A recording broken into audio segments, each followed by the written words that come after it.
Hey Nick, how you doing? Good. So we talked about how when we travel around and we listen and when we talk to our listeners, it seems like the number one thing that people want to know is how do I get published? In the bottom, we could talk about careers, we could talk about anything, but everybody, it's just a publish or perish game, and they want to know how they can be published in prestigious outlets like MIS Quarterly, for example. So what did we do? We invited our good friend ABJ here to join us today. Hey, Andrew. Hello, thanks for having me. Yeah, it's great. I mean, it's wonderful. I mean, ABJ, for those of you who really don't know who that is, he's, of course, the editor-in-chief for the MIS Quarterly, and you've been that for almost 3 years now, right? You took over from Aaron Rai in, 2021? Is that correct? That's right. Yeah. And are we on a search for another one, or did you sign on for another 3-year term? Like, what's the situation at MISQ? I think we're in between. There will be a search sometime this year. Yeah.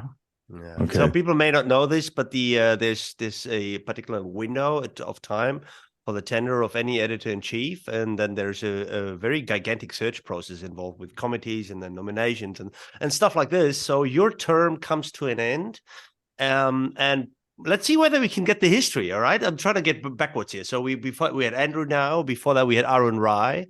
Before Aaron, we had Paulo Goes. Paulo, yeah, and then I think Detmar was before Paulo, right? Detmar, and Carol. And Carol Saunders, and before Carol was Ron.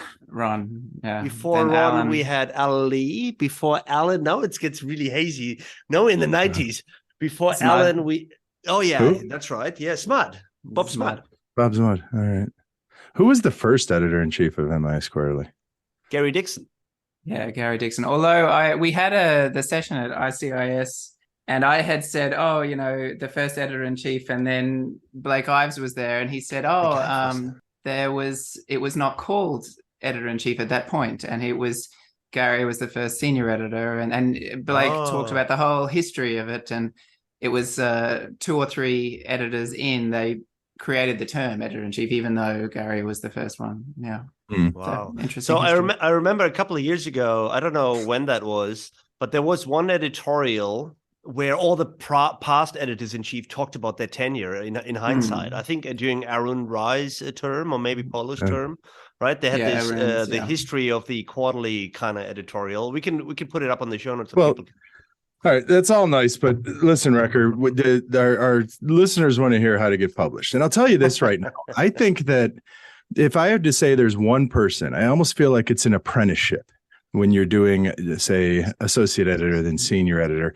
And I think the first person I was an apprentice to in some ways was Amrit Tawana, because I was at Georgia and it was at ISR and he was a senior editor. And he would very much, I would write a report and he would come into my office to discuss the report that I wrote. Right. And so that was the first. And then I think the second I would say would be Andrew at MISQ, because Andrew, you had me be associate editor for a number of your papers, and I saw what you did and how you did it.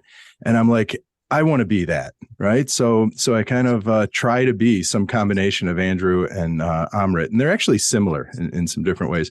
But here's the thing, Andrew, what you are is an active editor.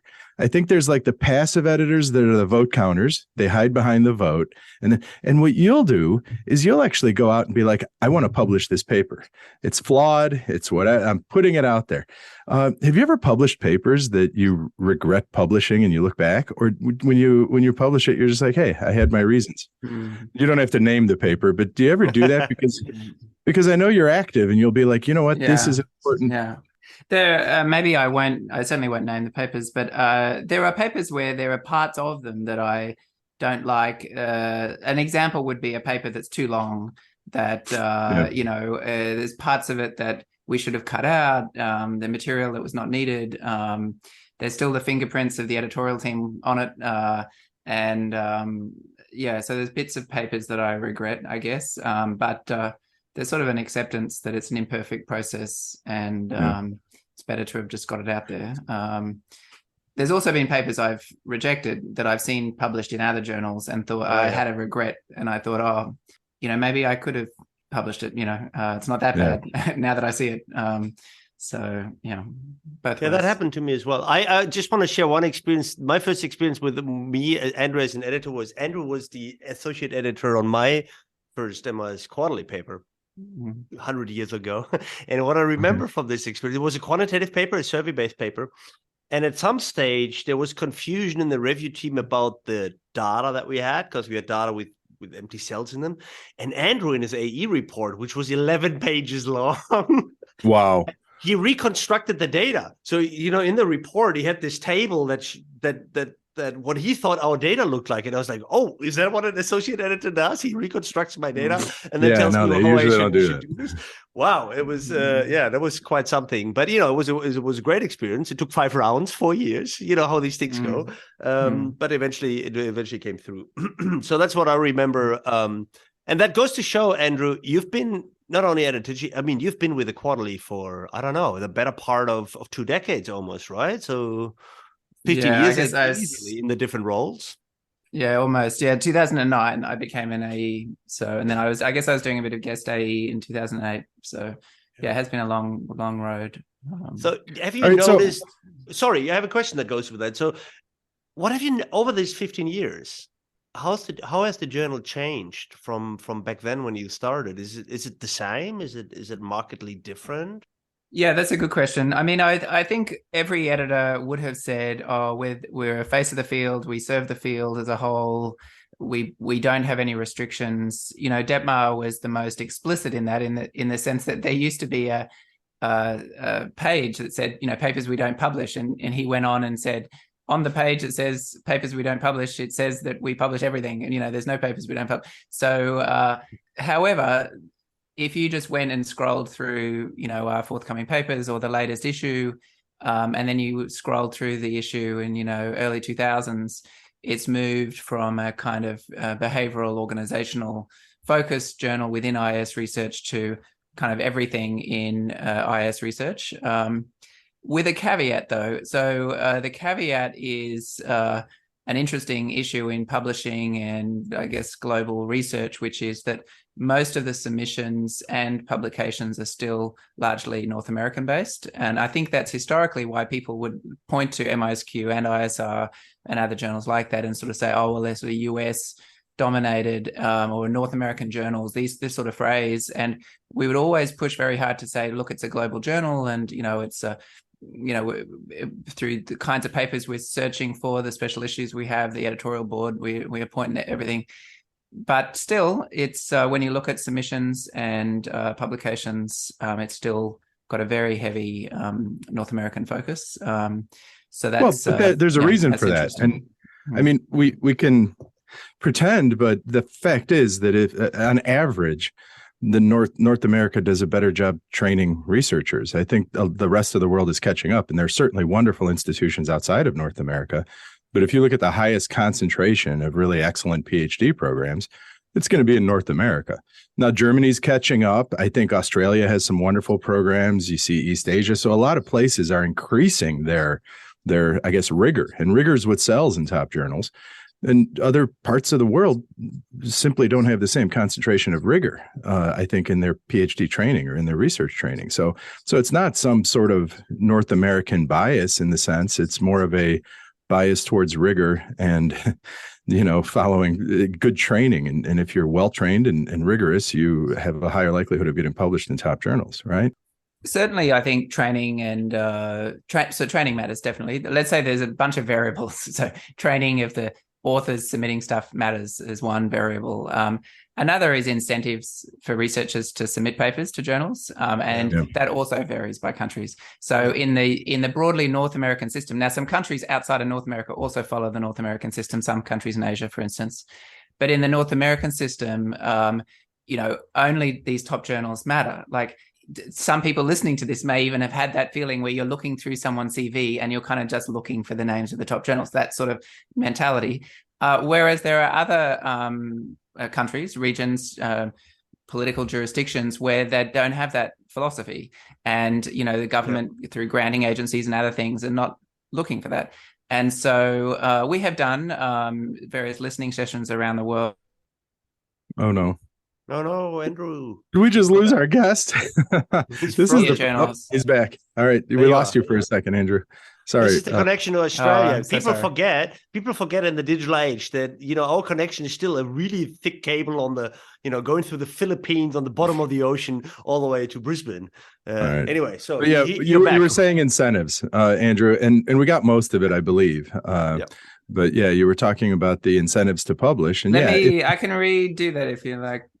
No, I think we never redo If it things. drops We're out, always you live. just let me know. I can redo it.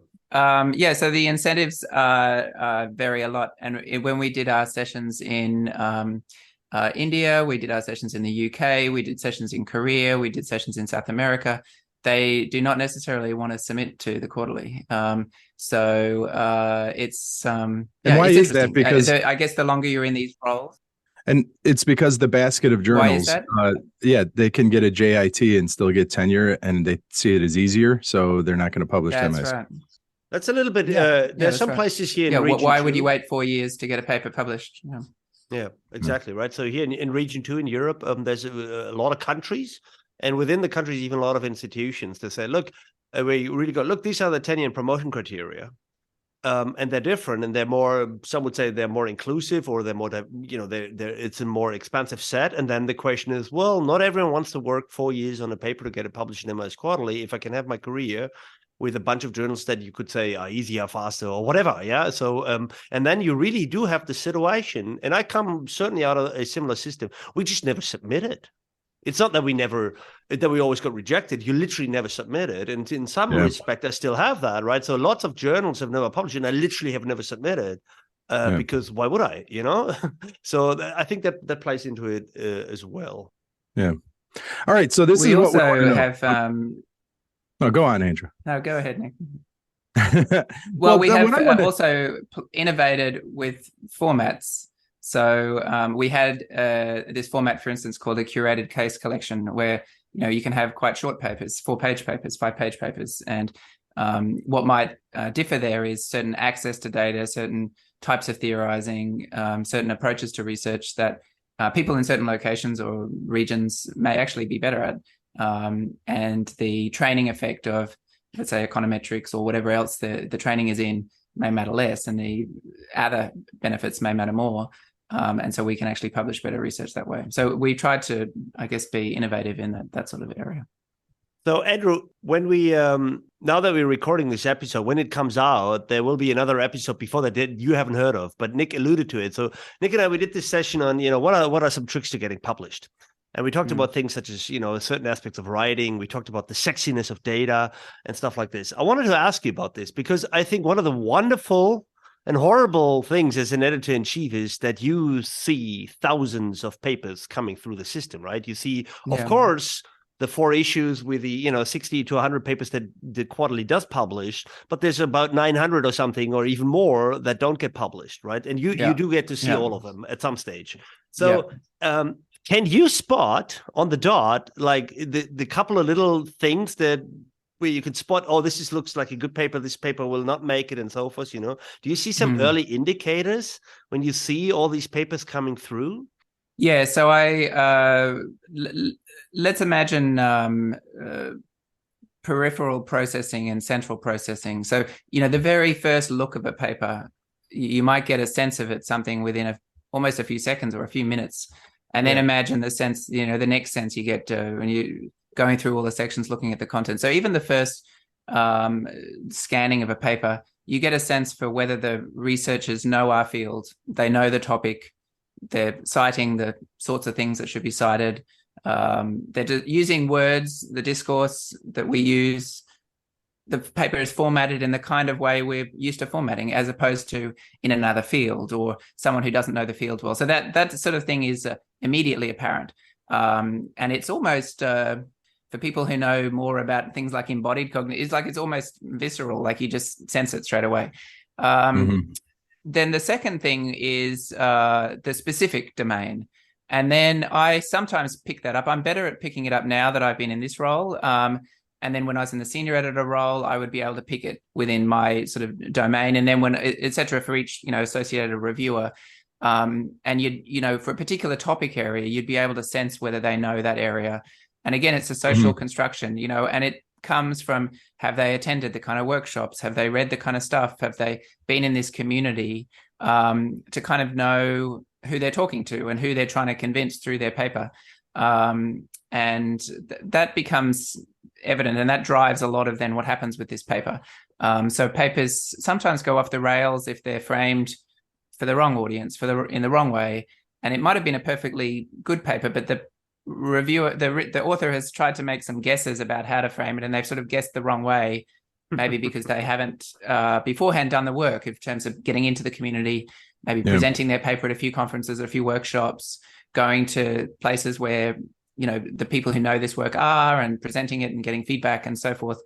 And if you just send the paper straight into a top journal without doing that pre-work, it's the best way to get the paper rejected. Andrew, I've been an editor now for a while, and I think this is a key thing that I see for, it's less about how to get in, but certainly how to get out, how to get rejected, and how to get reviewers to really be hostile to you, and how to get editors to not be your champions. I always think every paper is flawed, and the way you get in is by having an editor. Either the reviewers all love you, so the editor doesn't get a choice, or the editor has to love you and shepherd you in, or both, right? So how do you get someone to love you? Well, the opposite of that is, how do you get someone to immediately reject you, right? And I think what you're saying is, don't engage in their conversation. Come in, that's right. Like Moses with the tablets. You have it all wrong. Your view is limited. You are, it's like this hostile posture.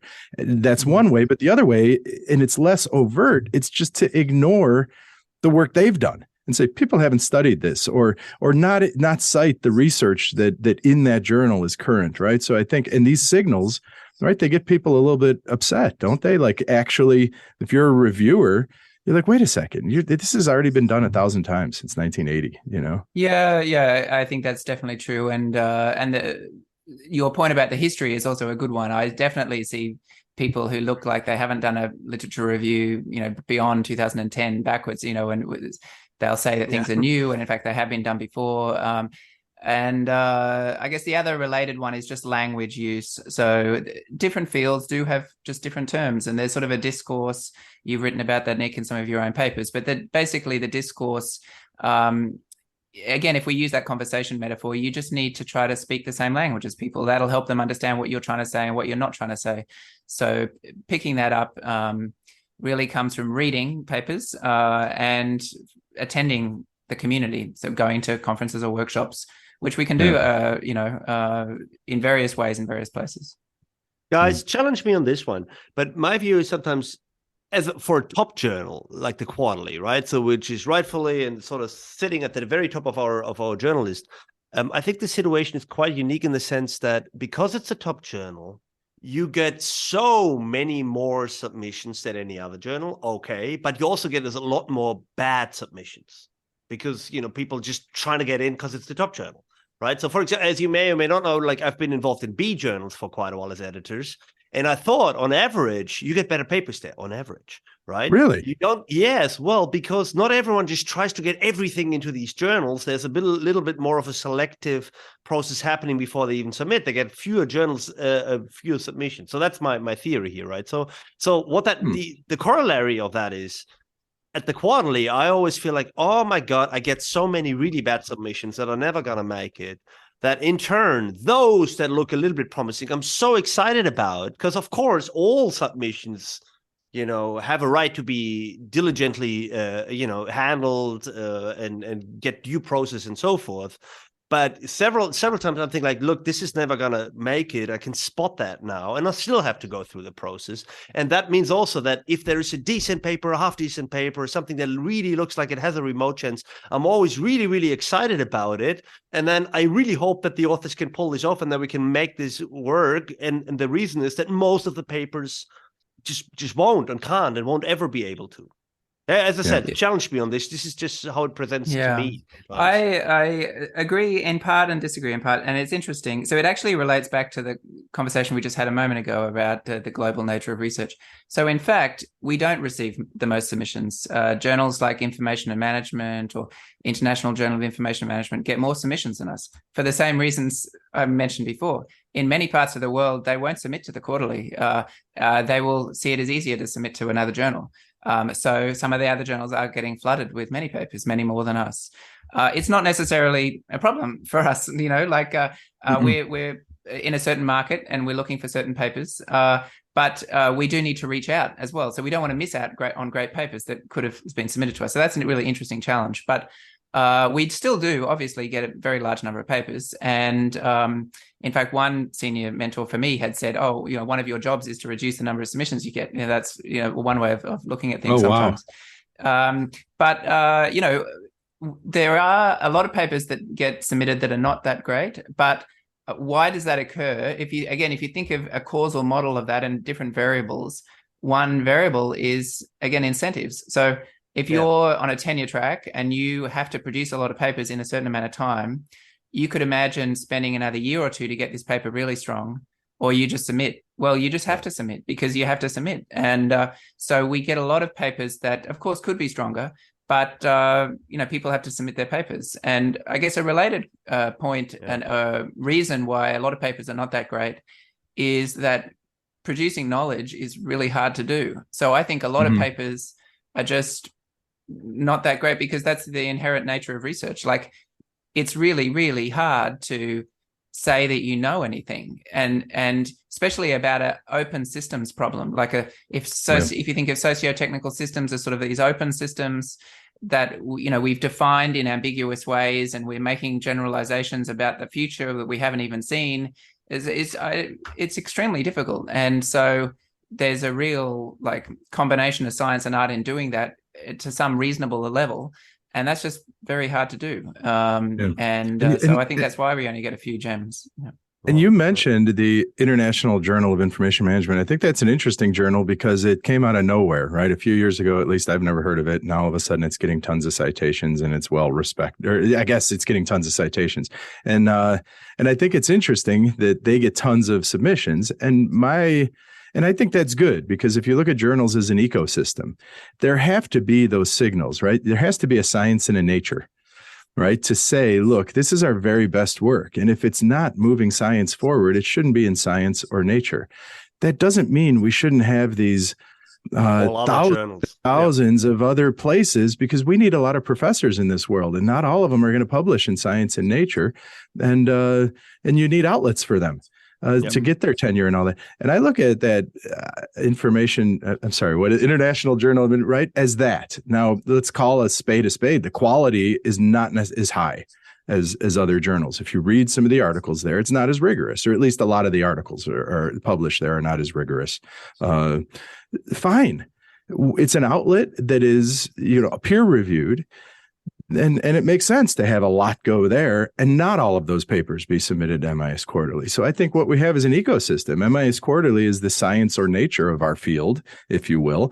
And that doesn't mean we shouldn't have a whole bunch of other journals serving different segments of science, right? Well, your ecosystem metaphor is a really good one. And it's also not we should not assume that the field is in stasis, right? So Nature started a new journal, Nature Human Behavior. What if Nature started, Lancet started, or I think maybe Lancet and Nature both started a digital health journal.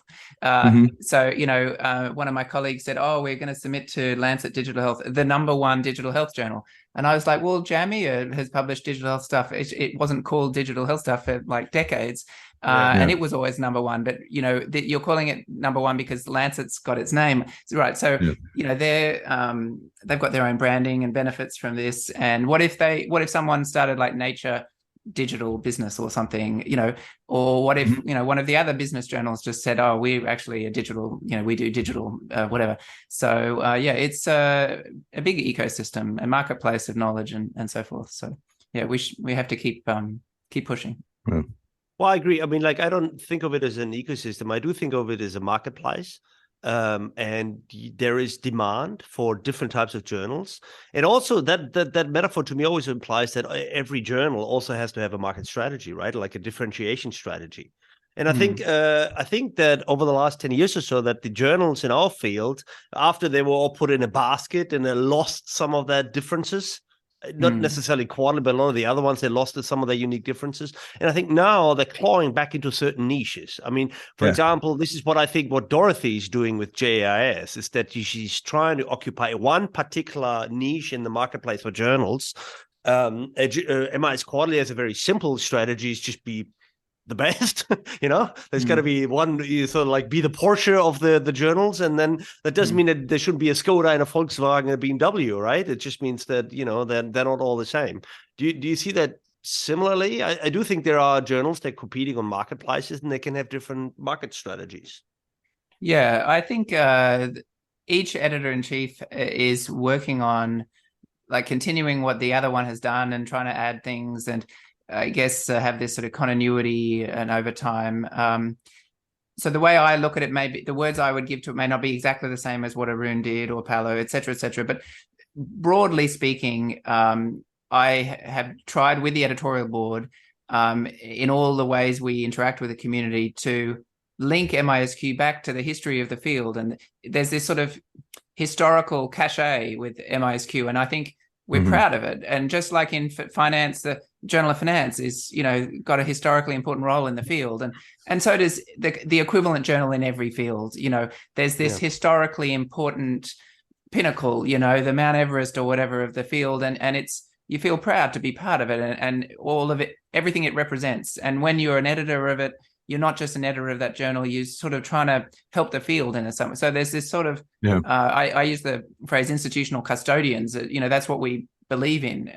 And the second thing, so that's the first thing I had worked hard on to continue that. And then the second thing was some people had said to me, well, I guess you won't do that at the quarterly because, you want to be more conservative. And I remember being kind of aghast at that idea. And so I definitely, through working with the board and the different initiatives we've done, we've been willing to innovate. So even though we're proud of our history and we're proud of everything our field represents, we're taking a forward-looking view of that. The field has to move forward. The journal has to move forward. And, whether it's the transparency things or diversity, equity, inclusion, or different formats of articles or different topics, we can be innovative. We can, these different knowledge sharing sessions and things like that, we can continue to try to push new boundaries.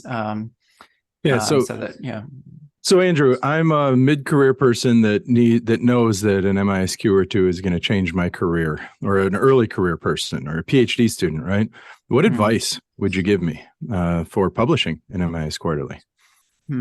Well, I can say that you don't have to follow fads and fashions. So that would be one tempting thing to do, would be to say, all right, I'm going to look at what other people are doing and I'll do that. In general, I would say that's not a good strategy. No. Yeah. So I'll give you an example that the paper, one paper in our Next Gen Theory special issue, Nick, you were on this paper, the Amber Young and Jerry Kane and Marshak Sam Ransbotham paper.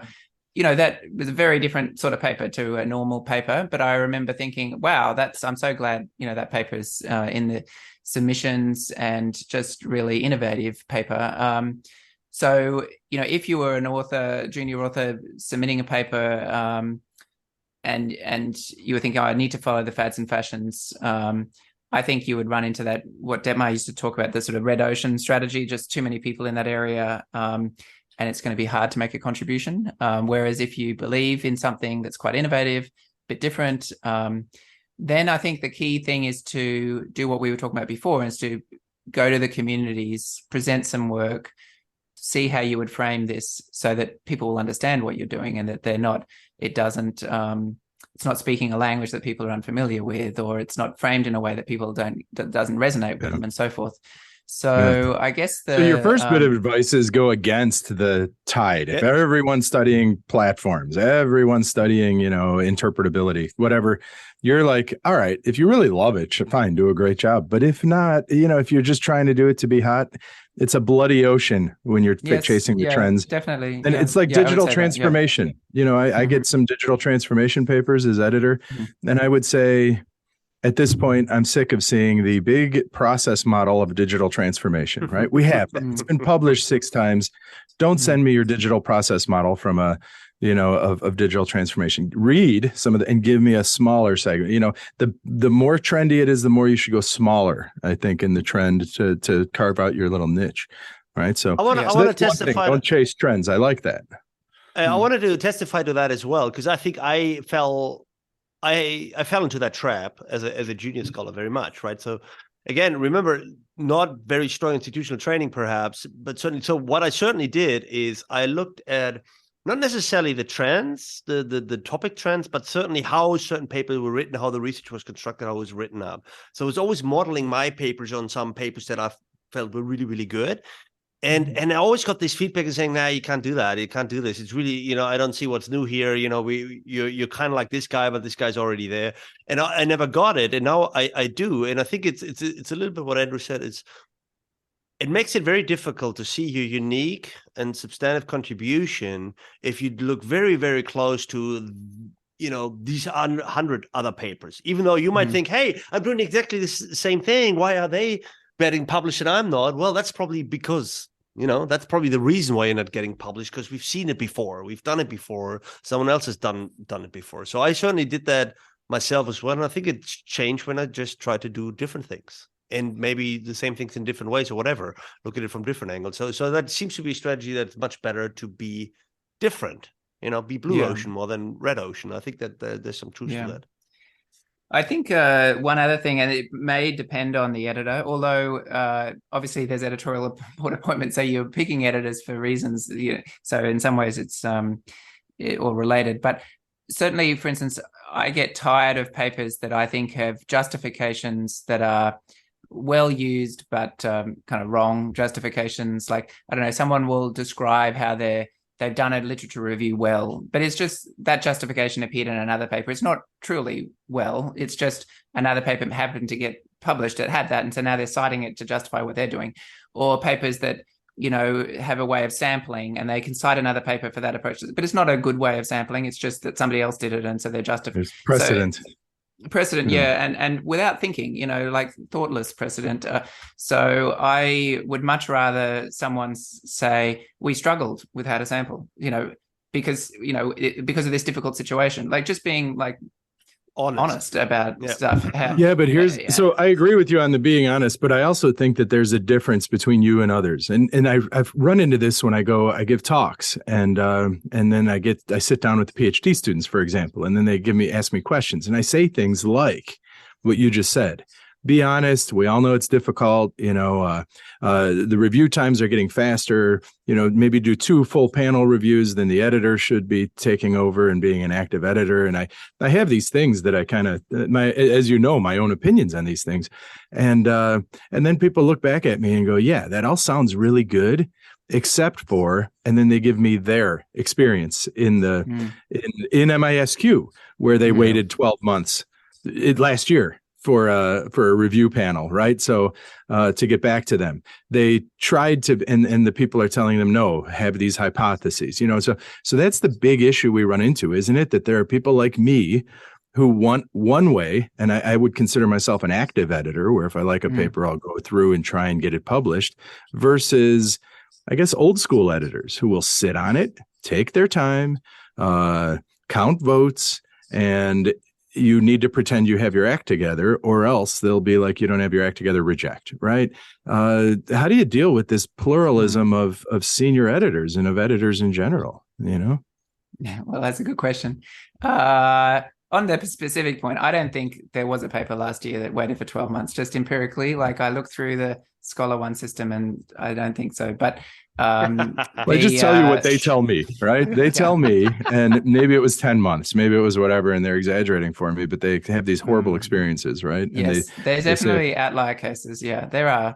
But I do go through the data, and interestingly, I have found, just as an aside, there have been papers where I think the author had a right to be quite upset. These are papers that have been accepted, and the author has a right to be very upset with this editor. And then I contact them and say, "Look, I'm so sorry. I looked through the history of this thing. It should have been done much faster." And they, "Oh no, editor was lovely." And I'm quite surprised often at what the authors say. But look, on your point, for example, I guess I should be honest about all this stuff. So, for example, I do statistics of the editors, who are on the board and, editor performance and things like this. And it might not come as a surprise that the quickest editors are kind of the newer editors. As editors are on the board for longer, they start to get slower. The slowest editors are the editors who've rotated off, but they're still handling papers. And of course, they've taken on other things. They may be associate dean at their university now or whatever it is. And those are the editors who are taking the longest on papers. And of course, I can try to hurry them up, but what am I going to do? Say you're not on the board anymore? So all I do is hassle people a lot. And occasionally I'll try to find a solution. Like I need to take this paper off you, but those sort of situations are very difficult. So, it's hard. But for example, there's simple things that we can do to make the process better. So one practice that people listening to your podcast may not know is that when you appoint an editor, at many journals, there's just an email saying, would you like to be appointed? You say yes, and then you might turn up to an editorial board meeting. That's like it kind of thing. And then you'll get a paper That's in your training. Exactly. System. Yeah. So Arun brought in, that there's a formal letter of appointment, and it says, your appointment depends on your performance, and it'll be reviewed, and like a normal job sort of thing. And there's a one-on-one meeting before you start, and you run through it, and you do formally run through the performance in your board meetings, and editors get feedback and things like this. So, I mean, it's imperfect, but it's better than some other places. I think it's phenomenal, actually. And then we have those trainings at the conferences. But tell me this, Andrew, if I have a bad experience, like, and I've run into this and I just deal with it because, you have to. But if I actually think, say, my senior editor or my associate editor at MIS Quarterly is doing a bad job, and, they're handling my paper. I've handled a number of papers. I kind of know what a fair, I don't do perfect papers as nobody does, but and I understand the imperfections, and then I try to argue that the benefits of my paper outweigh its imperfections, right? Then I realize it's a judgment call. If they reject me, I get rejected. But if it's overt, they're wrong. They make wrong assertions. They do that.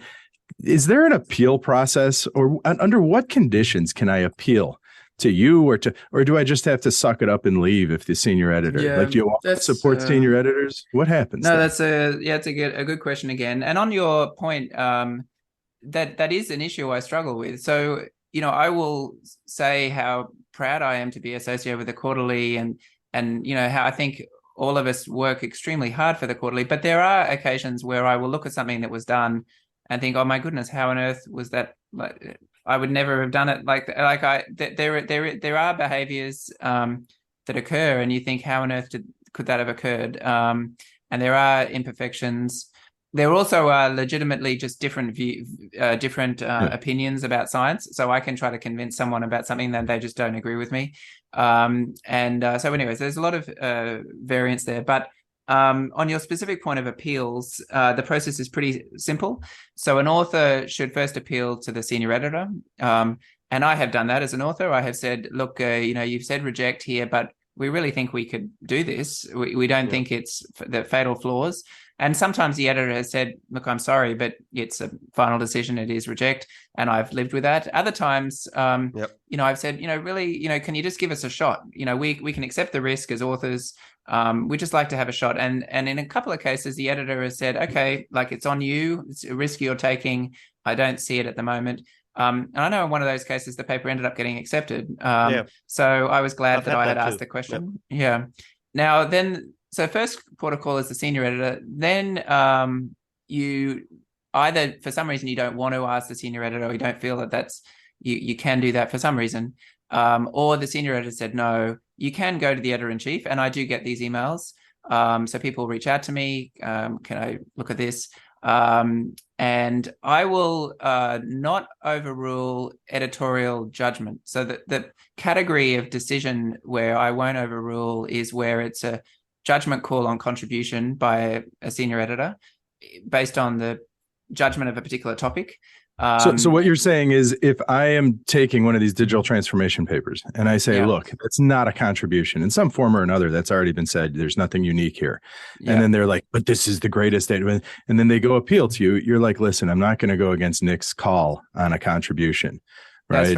If that's the reason he rejected it. Yeah. Right? So there's only two cases, two primary cases that I will support an appeal. So one is procedural injustice. There's some evidence of bias that's in the process against the authors, that, you know, you've been unjust to these authors. For example, you've taken some extreme amount of time to process this thing that looks completely unfair and not reasonable. Maybe in your interactions with the AE, I can see in the system, maybe the kind of directions you've been giving the AE seem unusual compared to what the interaction. So it just seems biased for some reason. Maybe you don't like this particular author. I don't know. There's something strange going on procedurally. So give me give me an example without, of course, any specific examples. But is what would this mean? Like I very harshly assessed a part of the paper that, you know, didn't need to be like what? Maybe I'm just guessing here. An extreme situation could be that you undergo 3 rounds of reviews, and in every round you have entirely new sets of reviewers. That seems quite unfair, and it's very or that same issue that you've said is not a contribution.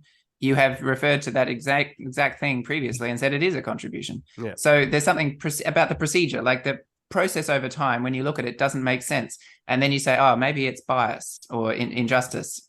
That, you know, so there is unfortunately injustice, like not you, Nick, but there are editors who are biased, or there are, you know, that we know that the like humans are not always great, and so there's procedural injustice, right? So just that is one category that I would look for. The second category is just objective errors of fact. You know, like this could be more in, you know, the land of statistics and things like this, where someone has said, oh, this is just incorrect, and the author has gone back and said, well, actually, no, it's not incorrect. Like, that's just wrong, what you've said. So if you could say, look, that the decision actually was founded on this error of fact, that's another reason I'd support an appeal. But again, the appeal doesn't mean that your paper is accepted. The appeal just means, all right, we'll look at the paper again. It might be the same senior editor, or it might be a different senior editor. It might be me. But, you know, it doesn't mean that the paper is just accepted. It's like when we're at uni and, you know, and we're not regrading our assessment. As editors, and Andrew, I know this is something that just happened to me recently, right? I wrote my senior editor report, and, you know, I'm just a human trying to do my best writing. And the associate editor wrote the report. I wrote a report, and there was a sentence or two that was, probably poorly worded on my part, right? I mean, clearly poorly worded on my part. So that's what I had. And I put it in my report. I thought my report was pretty thorough, but that sentence or two was probably poorly worded. And the author immediately, like same night on a Friday night that I sent this rejection at MISQ, sent a note to Andrew and me saying, hey, you know, we appreciate the time, whatever, something polite. And then they said, and then they quoted those 2 sentences that I said, that I actually put in my report. And they're like, is this the way a top journal acts? And does this mean? And, you know, they interpreted it in, you know, it could have been interpreted a variety of ways, and they interpreted it in like the worst possible way. And it was awful. So I immediately replied and said, look, this is what I meant, and clarified. But, you know, I mean, I guess the thing is, we're editors and we're doing our best call. And if I see there's potential for the paper, I'm going to give it a revision. If I'm rejecting, it's because it's not going anywhere anytime soon.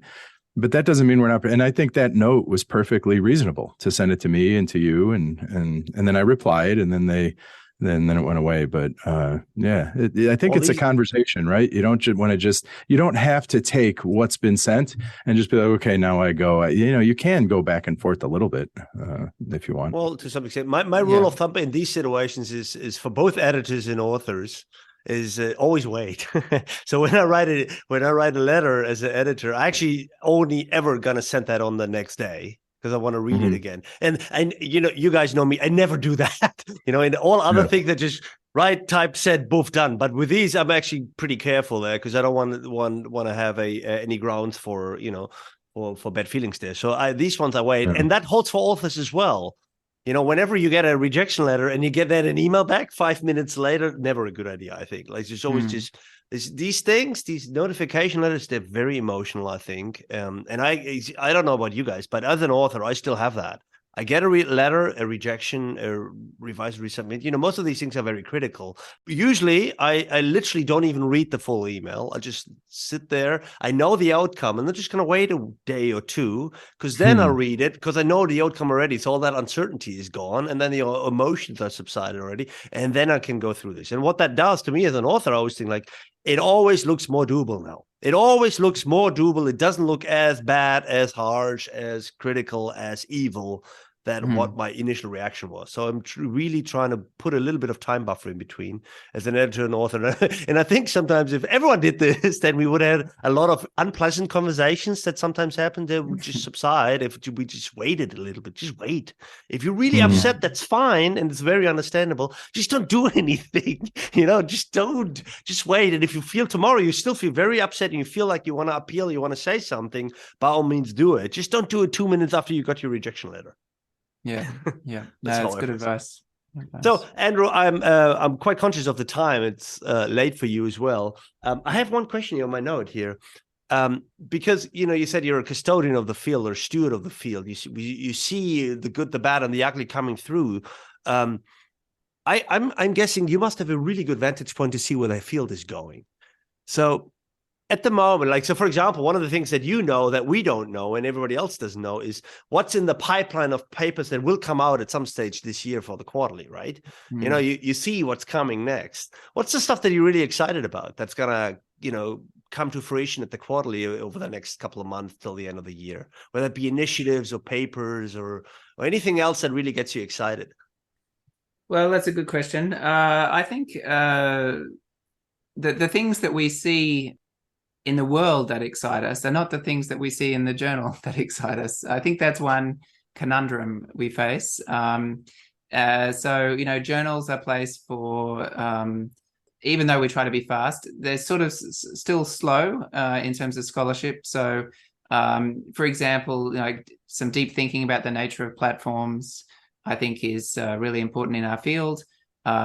We're not going to be having papers, coming out this year, probably talking much about ChatGPT-3 and other things that are really topical, because those papers are being submitted, or, so there's things happening in the world that we might be really excited about that we're not seeing. One small initiative that we did do that I am personally just really excited that we tried was in the social justice special issue and the climate crisis commentary. Yep. We did these small papers, this curated case collection idea. And I basically think that that's a model that should work really successfully. So we'll have papers coming through, and I've seen some of the papers in the social justice special issue that look really exciting. Different parts of the world that they're talking about, different issues on social justice that they're talking about, or different issues with the climate crisis that we can publish that we wouldn't have had a means to publish previously. So I'm excited about doing that. I think that in terms of the nature of work that we're not seeing, that I would like to be able to see, is I would be interested in seeing more kind of big team approaches to research. We don't see in most of our business journals, but we see as a norm in other areas of the sciences. Yeah. So I think there are large societal questions that we could be tackling that I don't see in the submissions that I wish we were seeing. Maybe some of your listeners can start that.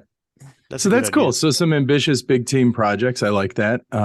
What else? So I always get the advice thing. And one of the things, so just this last week, I was at Arizona State, and I thought that there were 3 ways if you're a junior person to make your mark. And the first is, of course, methodological, and that's easiest for a junior person. You can be the methods person, but I think that has the least longevity over time, because if you're the pick a method, within a couple of years, the topic modeling person in 2014, right? You were the one person who knew topic modeling. That might be great for a couple of papers, but then pretty much everybody knows topic modeling. Now your method is not really unless you're so specialized in it that you can make topic modeling contributions. So method.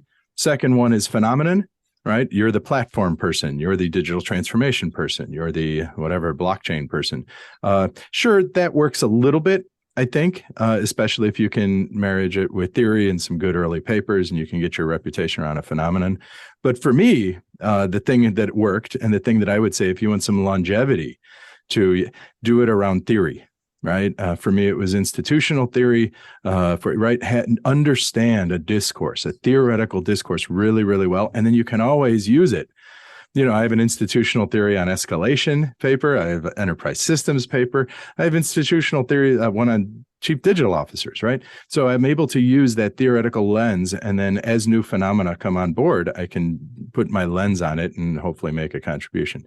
So I always tell people, just get really good at theory, and then that's how you'll have legs to your research career. What do you think? Is that good advice? What advice would you give these junior people, young people like that, to really have an identity and have longevity to their research career? What advice would you give them? Yeah, look, I think when we did the Next Gen Theory special issue, we were looking for definitions of kind of good theory, and one author, now I think it might have been Hitchens, but Hitchens, I think it was. Yeah, it's not an IS, so I think it was like Hitchens 82 or something like this. Anyway, it was on that good theory is generative. It leads you to ask new questions. And one struggle I have had in my own work on theory was that I started to have a way of answering questions, but not necessarily coming up with new questions. And so, for example, let's take your example of institutional theory. It provides you a kind of a model answer to this phenomena that you're looking at, a problematic issue. You can say, I can sort of explain this to you. But what I found was the theories I was using, I was running out of new questions. So it was starting not to be generative. So I deliberately moved in my own work to kind of trying to balance theory work with, I guess, grounded theory type stuff. So, just being really open to data and patterns in data and issues in the field and what's going on with the phenomena. So trying to link, you mentioned phenomena and theory. If I move between each one, that's how I found, I guess, my modus operandi now. That's what I advise my students as well, to try to keep moving between the two. Now, it might be that you have an approach to using theory that allows you to continue to be generative. But I think as an author myself, I struggled with that. And as a journal editor, I look for that in terms of where is the field going? Is the theory continuing to be generative? How can we as a field continue to generate new theory rather than sort of... All right. That's cool because I think that's the key, right? I think what you're saying. So the phenomena and the theory. So if you're just applying the theory that already exists to a new phenomenon, that's gravity in the kitchen. That's not anybody's contribution. If you're just pointing out there's this new phenomenon, I mean, that's a Financial Times article, right? That's not a MIS Quarterly article, right? Or it's Visa. It can be a buzzword article or whatever they're doing there. But that's not what we're doing, right? The idea is the intersection. A new phenomenon maybe helps you move theory forward in some interesting way, or a theory helps you think about a phenomenon in some original way, right? So the idea is moving knowledge forward, right? And the intersection of the two is maybe the place to. That's a good observation. Well, and maybe to add on this, so I'm certainly more on the phenomenon rather than theory driven aspect if I look at my own work. But just to add on this, I think it sometimes would be helpful for people to just not think of everything they need to do at once in this one project, this next project. Everything has to fit, all this intersection has to come to fruition. I think if we would be well served sometimes to think a little bit more programmatically. Right? So, for example, phenomena. I think it's completely fine to go look at a new phenomenon, just look and observe and describe it. Screw theory, just do that. And but isn't that a Financial Times article? Well, it doesn't matter. What's wrong with this? So that's what I mean, right? So if you look at it as a program of work that you entertain for the next couple of years, not just this next paper, and this next paper has to be an MIS Quarterly paper. So why can't we go and go observe, describe, and understand that phenomenon? And then we can go and pick maybe a theory, develop a new theory, apply the whatever, bring that intersection into it. And then, so that over time gives us a lot more rooms to maneuver it also gives us a lot more leeway to leave an impact in the world, because you may not like the Financial Times article that you just mentioned. That can be really helpful, right? So I've written quite a few manager articles, and management articles, and they've created massive impact. Just one example, I mean, like in November, we published an article in HBR.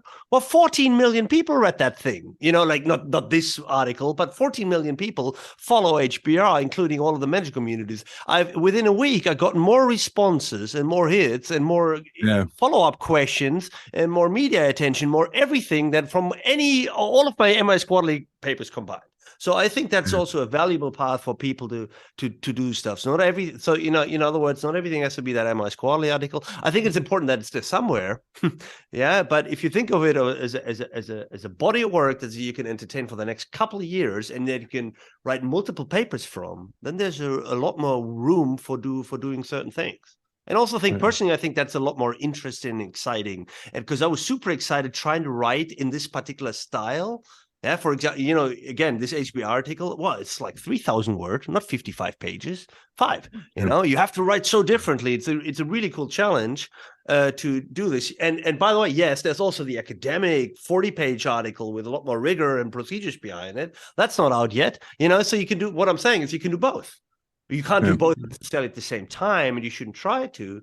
But any good program of work, you can have multiple angles to it, and try to leave your mark, I suppose, or create an impact for different communities, including the practitioners and the scholars and the newspapers. Every now and then, I'll try to write for a newspaper. I find that very satisfying. And it's not going to give me points. It's not going to appear on Venki's ranking either, but I find that very satisfying as well. Mm-hmm. And it reaches a very different audience with the work that I would normally have. Now, you guys don't know it because it's a German newspaper, but in Germany, more people know that than my English articles in some obscure academic journal behind a paywall. Well, that's easy for you to say because you're already here, Dr. Professor. That's a senior editor, so it's fine. But people don't care about that. Yes, you can do those things and get all kinds of fulfillment at your stage. But these young people, they're like, listen, my career depends on MIS Quarterly and ISR getting published. A couple of these, right? And in some places, not everywhere. Yeah. And HBR, you don't just send a paper and get published in HBR. There's a lot of factors that come into getting an HBR. So it's not some sort of trivial thing. So I think you're right. And I think to be multidimensional humans, we want to, we should be experts in the field and we should write broadly. And that's appropriate scholarship, I think. At the same time, that's not the currency here in the United States, right? Currency of the realm for an academic career at a top school it's 2 journals in our field, right? And of course, the management science and the operations journals and organization science and SMJ and AMJ, those would all count. But if you're an IS in the US, you're publishing an MISQ ISR, and that's it, no matter how fulfilling your newspaper article is. And I would actually tell the young people, don't write the newspaper article, unless your bet is made, right? Write the newspaper article if you have your tenure case taken care of and you're writing your top tier. But if you're talking about career management in the U.S., maybe don't have a whole lot of distractions and maybe focus a bit, Just, Nick, I think what you're saying makes a lot of sense for the community that you're talking about. But even then, so I write P&T letters for colleagues in the US, and I do look at a portfolio. So let's say someone's working in analytics and they've got some DSS papers in there. I say how important those papers are and as part of their portfolio and how good it is. So I try purposely to not say, and they've only, they've got 2 others in DSS or something. So I try to work that into the portfolio and say how important it is that they publish that stuff. So I think we need to push against just the constraints that we might face institutionally in a field and try to look at it in a sort of scholarly way. So I know that you would think that too, but I just wanted to make, if people are listening to this and they're in that system, that that there is a broader way. So I write those letters too. I wrote those letters too, and I look at their, whatever they did, whether it's a California Management Review, IEEE computer, there are all these other kind of, and then CAIS, right? I will talk about that. So I'll do that. But if they don't have an MISQ or an ISR, at least in the places where already, you can't work with just DSS, right? Yep. No, You can't work with, and that's just the nature of the US at this point. And so the other things are nice. They're like icing on the cake, but you need the cake. We have the same things, and it's MISQ is not immune to this. So in other parts of the world, citation impact factors and all these sorts of things, which have their own massive problems. And, so we could go on and on. Do you mind if I just come back to a couple of things? Jan had asked, am I excited about? I'm actually excited also about things that are not topic related, I guess, that are just journal related. And maybe this is a symptom of being an editor-in-chief, that you start thinking about these things. For instance, at the MISQ, we had this transparency initiative. I think it was wonderful that we've done that. And I think it's really important that continues to go well. And we're going to have papers that have their transparency materials. To make sure that's done well is an important, thing this year to, continue that. And in fact, you've mentioned in your talk several times, junior authors. And I've been so excited to see that the junior authors seem to be the most supportive of all this. Whenever I was doing this, they were the most interested in open science initiatives, all of this sort of thing. About time we've done this, So I think that's something I've been really excited about. Another initiative this year that will come out probably in the next few months is we're doing a collaboration with the Administrative Science Quarterly, where we were doing a joint curation with them on implications of information technology in organizations, where we were re-looking back at the Orlikovsky-Barley paper in 2001 in MISQ. Wow. And so doing something jointly with another journal is something that we should do more of. That we're not just independent islands, we're as parts of intersecting scholarly communities, and to sort of talk to the world in a combined way. I think that's I'm really excited about that. So there's these journal initiatives that we've worked on, and I'm excited to see them come out this year. It's fantastic. Look, I'm mindful of the time. We should wrap up. This might be the longest episode we've ever had, actually. But I think that there's probably 100 other questions that people would be interested in asking Andrew. The good news is Andrew never sleeps, and he has an email response time of not more than a few hours, which is crazy. Especially given that you're actually in a different time zone. So I know when I write you an email, Andrew, I know you're probably going to respond within the hour. It doesn't matter what time of the day I'm sending this. So I do wonder when you sleep. But so thanks for coming on. I think this is really important that we allow people to understand the journal better. I sometimes feel that in this publish or perish world, what does go missing a little bit is the history and the legacy of the field. Now that we've been around for like a half a century, right? 50 years old of the field. So how much are we doing to maintaining and letting the new generations know where they come from, and what the giants were on whose shoulders we stand, right? So I'm young enough or old enough to remember Bob Smoot, for example, but the generations below, maybe they have no idea who that is and what they've done, or that John King founded ISARA, all these sorts of things. And we don't do a lot of that. So I think if we talked a little bit about this today, I think that's hopefully one piece of value. It might not be, maybe it's just a romantic view, but I think there's some value in this, in preserving the history and seeing how we're moving this forward, because it is a good explanation for why we do certain things in a certain way, right? An institutional way of looking at the world. We love the field, exactly. There's no other good reason for doing all this work, because no one gets paid for that. Not really. That's right. Love's irrational. Love's irrational. All right. Thanks for coming on, Andrew. Really appreciate it. And Nick, see you soon, I guess. See you. Thanks, Andrew. See ya.